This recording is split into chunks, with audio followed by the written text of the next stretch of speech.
अंत तीर्थेश वर्धमान स्वामी के शासन में हमसे विराजते और उनकी यह पावन पीयूष देशना हम सभी के लिए परम उपकारी।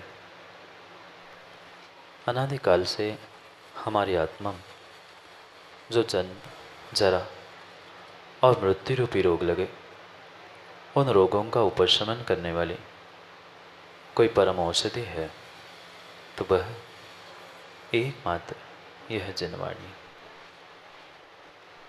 भव्यात्माओं, आज हर इंसान अपने आप को धर्मात्मा बनाने की जगह धनात्मा बनाना चाहता है, क्योंकि उसको धर्म की कीमत से अधिक धन की कीमत दिखती है। और जहाँ धर्म से धन कीमती दिखता है, वह जीवन में कभी भी धर्मात्मा नहीं बन सकता। वह धनात्मा तो बन सकता है, संपत्तिवान तो बन सकता है, पर धर्मात्मा नहीं बन सकता। क्या करें? पर क्या करें, चंद जीवों ने वर्तमान में धर्म को भी धन से ही तोलना प्रारंभ किया। बहुत सारे लोग तो यही सोचते हैं, जिनके पास बहुत सारा धन है, बहुत संपत्ति, बहुत दौलत रखी है, वे ही धर्मात्मा हो। बिल्कुल नहीं। किसी भी प्रकार से हमारे आचार्यों ने, हमारे भगवंतों ने इस बात को स्वीकार किया ही नहीं है, क्योंकि धन से धर्म की तुलना भी नहीं हो सकती। आज धन से धर्मात्मा की पहचान हो रही है। ये पंचम काल का दोष है, ये तथाकथित धर्मात्मा का दोष है, पर वास्तविकता में धन से धर्म की और धन से धर्मात्मा की पहचान होती ही नहीं है। ये जरूरी है, मान्य है।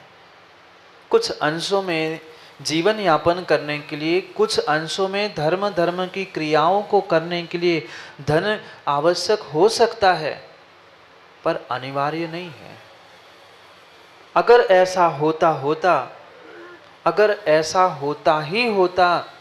कि धन होने वाला ही धनात्मा ही धर्मात्मा है, तो शायद मुकेश शास्त्री कभी दिगंबर मुनिराज धर्मात्मा होते ही नहीं। दीक्षा कल्याणक है। निर्णय करने की आवश्यकता है कि हमने आज तक मां धर्म को अहमियत दी कि धन को अहमियत दी। चाहे छोटा सा बालक हो, युवा हो, प्रौढ़ हो, हर व्यक्ति की अगर अहमियत कही है तो वह मात्र धन की ओर है। और जिसने धन को अहमियत दी, वह कभी भी धर्म को अहमियत नहीं दे सकता, क्योंकि प्रतिपल प्रति समय मंदिर में बैठे बैठे भी उसे दिखते हैं टके, पैसा। वहां भी वह भगवान के पास भी आता है, अभिषेक पूजा भी करता है, तो भीतर यही आंतरिक भावना रहती है, भगवान मैंने आज आपके लिए विधान कर दिया, कल मेरी दुकान का विधान ठीक से चलने लग जाए। ऐसी स्थिति है मनीष भाई। बहुत सारे जीव तो इसीलिए विधान करते और इसीलिए भगवान के पास पूजा पाठ करने के लिए आते हैं कि मेरी दुकान, मेरा घर, मेरा परिवार अच्छे से चलने लगे। क्यों हम वीतरागी प्रभु के पास पहुंचकर भी, क्यों हम वीतरागी प्रभु के चरणों में बैठकर भी वीतरागी बन रहे हैं? देखोगे, समझेंगे हम दोपहर में उन वीतरागी निर्ग्रंथ की क्या दशा होती है। पर पहले एक श्रावक के धर्मात्मा पने की भी तो पहचान हो। कहने के लिए तो जन्म हमने ले लिया श्रावक कुल में, नाम के आगे भी हमने लिख लिया जैन साहब, पर कभी ये विचार किया कि हम जैन क्यों कह रहे हैं? अपने आप के नाम के आगे जो जैन लिखवा रहे हैं, क्या कभी इसका निर्णय हमने किया कि वास्तव में हमने जैन धर्म के और उन वीतरागी भगवान और गुरु के कितने सिद्धांतों को मानने का प्रयास किया? बहुत आसान है अशोक पडरुआ, बहुत आसान है। क्या पहले ही हाँ कह रहे हैं? बहुत आसान है, बहुत आसान है। देव शास्त्र गुरु को मानना बहुत आसान है। सुबह उठकर धोती दुपट्टा पहन लिया, कलश ढाल लिया, पूजा कर ली, हमने खुशियां मना ली, हम धर्मात्मा हैं, हम देवशास्त्र गुरु को मानते हैं। पर देवशास्त्र गुरु को मानना जितना आसान है, उतना ही देवशास्त्र गुरु की मानना उतना ही कठिन है। अंतर आ रहा है समझ में? देवशास्त्र गुरु को मानना बहुत आसान है विनायक जी, पर उससे कई अधिक गुना अगर कुछ कठिन है तो देवशास्त्र गुरु की मानना है।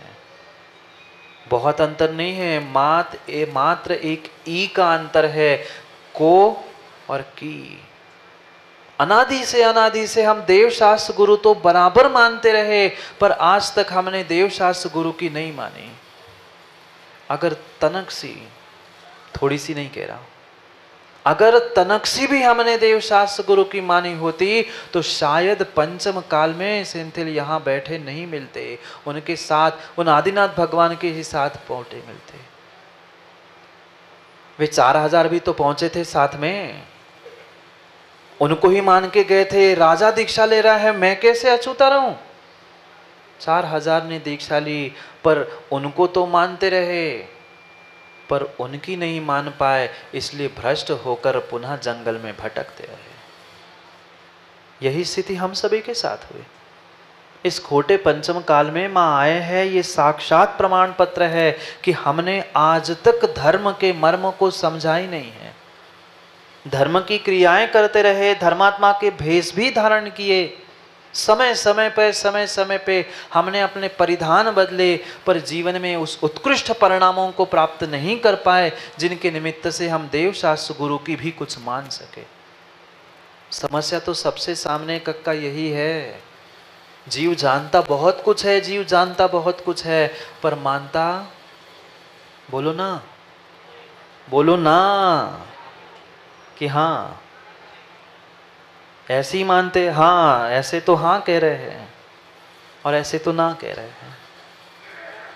कभी आज तक हमारे मन वचन काय की परिणति में समानता नहीं रही।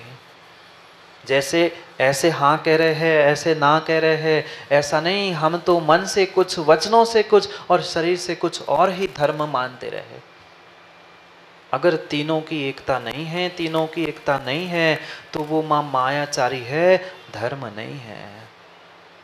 वह मायाचारी है, धर्म नहीं है। धर्म में मायाचारी का स्थान नहीं है, धर्म में कषाय का स्थान नहीं है, और धर्म में धन का भी बिल्कुल स्थान है ही नहीं। पर क्या करे? आज जीव धर्मात्मा की भी पहचान चक्रे जी किससे करता है? धन से। जिसके पास टका है उसको तो टिकने की जगह है, और जिसके पास टका नहीं है उसे मंदिर में भी बैठने की जगह नहीं है। ऐसा नहीं है? ऐसा ही है। भले ही आप सबके सामने स्वीकार कर पाओ नहीं कर पाओ, पर कभी अपने भीतर अपने आप को टटोलते हुए ये निर्णय कर लेना, क्या ऐसी धर्मात्मा की पहचान वर्तमान में हमने नहीं बनाई? वह पहचान मात्र आपने बनाई है, पर वह सच्ची पहचान धर्मात्मा की है ही नहीं।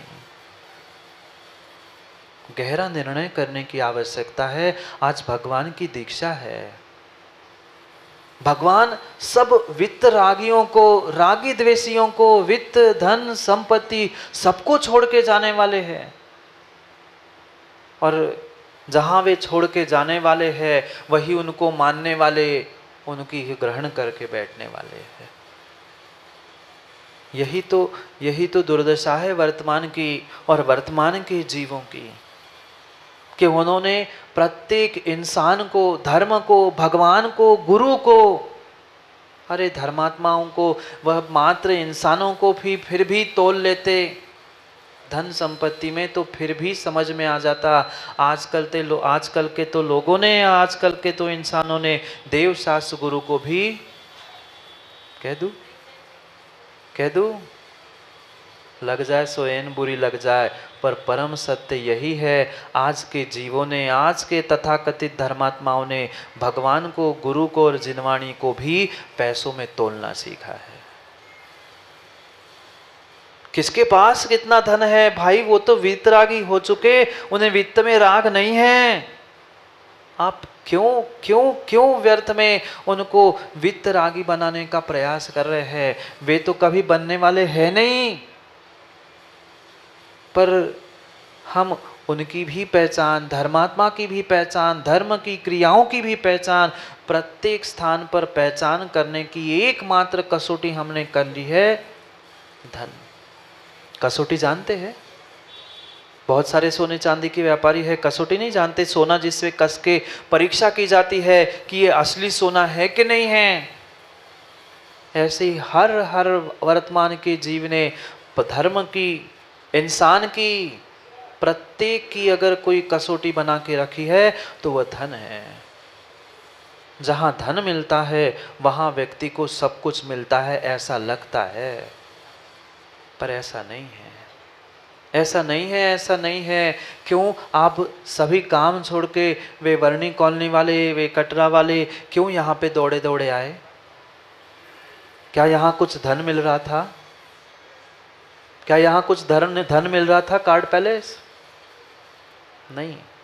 धन तो दुकानों में बहुत कमाए हैं, पर ये भीतर का निर्णय था कि बाकी तो 10, 12, 15 घंटे हम धन कमाते हैं, पर चंद समय जो देव शास्त्र गुरु के पास हमें धर्म और वीतरागता मिलती है, वे शायद अन्यत्र नहीं मिलती। इसलिए सुख शांति का वेदन घंटा 2 घंटा करने के लिए प्रभु के और गुरु के पास आते हैं। जानते हर बात को हम हैं, पर मानते हैं क्या? नहीं मानते, नहीं मानते। और जब तक इस रहस्य को नहीं मानेंगे तब तक काम होने वाला नहीं है, कल्याण होने वाला नहीं है। कितना कठोर निर्णय किया होगा उन भगवंतों ने, उन दिगंबर निर्ग्रंथ मुनियों ने, जहां आज एक एक इंसान, एक एक व्यक्ति पई पई के लिए तरस रहा है, चवन्नी अठन्नी भी मिल जाए इसलिए भीख मांग रहा है। जाके देख लो। विनय का जी, तुम्हारे उज्जैन में चतुर्मास हुआ था, तब हमने देख लिया, सुबह सुबह जंगल जाते थे, ऐसी व्यवस्था थी, ऐसी व्यवस्था थी, एक लाइन से पूरे वे भिखारी बैठे मिलते थे आश्रम मंदिर के बाहर रोड पे, पूरे लाइन पे बैठे मिलते थे। और एक दिन हमने देखा कि एक भिखारी उठा, दूसरे के कटोरे में पैसे डाल रहा है, वो उठता है तीसरे के कटोरे में, चौथा उठता है पांचवे के कटोरे में। आचार्य जी और हम सभी आश्चर्यचकित हो गए। हम सोचने लगे ये क्या परंपरा है, एक भिखारी उठ के दूसरे को भीख दे रहा है, दूसरे तीसरे को, तीसरे चौथे को। बात पता करवाई कि ये क्या रहस्य है। उन भिखारियों ने कहा क्या करे, क्या करे, सुबह सुबह का समय है, माना कि कोई भीख देने आया नहीं। और बोनी, आप भी तो दुकानदार, आप लोग भी तो दुकानदार हो। दुकान खोलते ही कोई वापस करने वाला है, कोई संजय बहरिया ऐसा आ जाए तो कहता है भैया अभी सुबह का समय यार, बोनी तो हुई नहीं है, और कहाँ तो आया। वे भिखारी भी एक दूसरे को एक एक दो दो के सिक्के डालकर एक दूसरे की बोनी कर रहे थे कि चलो कोई भीख ना मिले, कम से कम दिन की बोनी शुरुआत हो जाए, अच्छी हो जाए। ऐसे ही वर्तमान के तथाकथित जीवों की परिणति हुई है। हम तुम्हारी कहेंगे, तुम हमारी कह दो, दोनों की जय जयकार होती जाए। ये धर्म की और धर्मात्मा की पहचान नहीं है। मात्र धन कमाना एक इंसान का लक्ष्य नहीं है। धन तो एक मात्र और मात्र पुण्य की मिली हुई, वह पुण्य की मिली हुई सामग्री है। अगर और गहराई से समझे तो वह मात्र और मात्र पुण्य का मल है। पुण्य प्रकृति उदय में आई, मनीष भाई धन मिल गया, और पता नहीं कब वह उदय में आई हुई प्रकृति नष्ट हो गई, धुआं बन गए, राख बन गया और नष्ट, समाप्त। पर फिर भी आज का व्यक्ति इतराता है, आज का इंसान इतराता है। थोड़े से ही परिधान, थोड़े से ही आभूषण बदल जाते हैं, उसकी चाल बदलती है। नहीं बदलती। अभी देखेंगे दोपहर में कितनों कितनों की चाल बदलती है। कल भी वह परसों भी देखे था। जैसे ही परिधान बदलते हैं, जैसे ही परिधान वस्त्र बदलते हैं, लोगों के दर्शन करने के तरीके भी अनिल बदलते हैं। हाँ, आप तो एक आध दो को देखते हैं, हम तो पूरे देश में घूम के आते देखते हैं। कार से उतरने वालों के दर्शन के तरीके अलग होते हैं, टू व्हीलर से उतर के करने वालों के अलग होते हैं, और पैदल चलने वालों के अलग होते हैं। माँ हंसने की बात नहीं, झाड़ू लगाने वालों के दर्शन करने के तरीके अलग होते हैं। जो झाड़ू लगाने वाला है वो तो झाड़ू फेंक कर हाथ जोड़कर नमस्कार करता है, उसने तो मिथ्यात कुल में जन्म लेने के बाद भी सातिशय पुण्य प्राप्त कर लिया। पर कार से उतर के सैल्यूट मारने वाले ने पुण्य की जगह पाप का आश्रय बंद कर लिया। क्योंकि बहुत सारे तो गाड़ी से ही हॉर्न बजा के जाते हैं, गाड़ी से ही हॉर्न बजा के जाते हैं। अब महाराज ही देख ले और महाराज ही आशीर्वाद दे दे, हो भैया तुम गाड़ी से जा रहे, बहुत धर्मात्मा, आशीर्वाद लो। हाँ, ऐसी स्थिति है। वो धर्मात्मा जैन कुल में जन्मने के बाद भी, वह पुण्य के उदय से धन संपत्ति गाड़ी बंगला सब कुछ मिलने के बाद भी खिड़की से दरवाजे से और गाड़ी से बाहर आके हाथ नहीं जोड़ पा रहा है। पर वो झाड़ू लगाने वाला, समझ गए ना कौन? वह झाड़ू लगाने वाला वह मेहतर भी बेचारा असंख्यात कर्मों की निर्जरा करता है, एक दिगंबर गुरु और भगवान के दर्शन करते हुए। वो था धर्मात्मा। भले ही एक क्षण के लिए था, भले ही एक क्षण के लिए था। उस दिन भी तो सिंथिल तुमने देखा, बेचारा दवाई लेके टुन्न था। हाँ, उसे होश नहीं था मैं कहाँ बैठा हूं, क्या कर रहा हूं, कुछ नहीं, पर उतना होश जरूर था। शराब पी के बैठे हुए उस व्यक्ति को इतना होश था कि ये दिगंबर मुनिराज है। वह दौड़ते दौड़ते आया और उसने चरण छुए। दो लोग कह रहे थे, महाराज जी वो शराब पीने वाला है, वो कैसे छू रहा है आपको?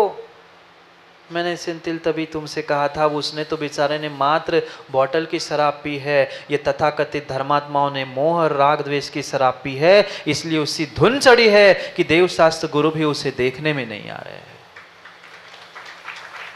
आप बोलो ना माँ, कौन धर्मात्मा था?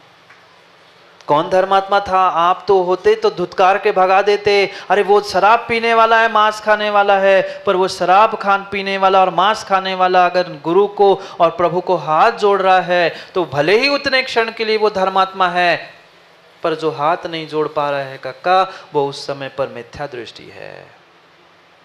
मैं नहीं कह रहा हूं मेरे से लड़ने के लिए नहीं आना। मैंने पूरे चतुर्मास में भी यही कहा था, मैं तो कुछ कहता ही नहीं हूं, मेरे में क्या ताकत ना उन्हें बोलने की। जो आचार्यों ने कहा है वो मैं आप तक पहुंचाने का मात्र प्रयास करता हूं। अगर निर्ग्रंथ मुनिराज दिखने के बाद भी माताओं ध्यान रखना, कितना ही आप पूजा करने का ढोंग करते रहना, मैं ढोंग कह रहा हूं?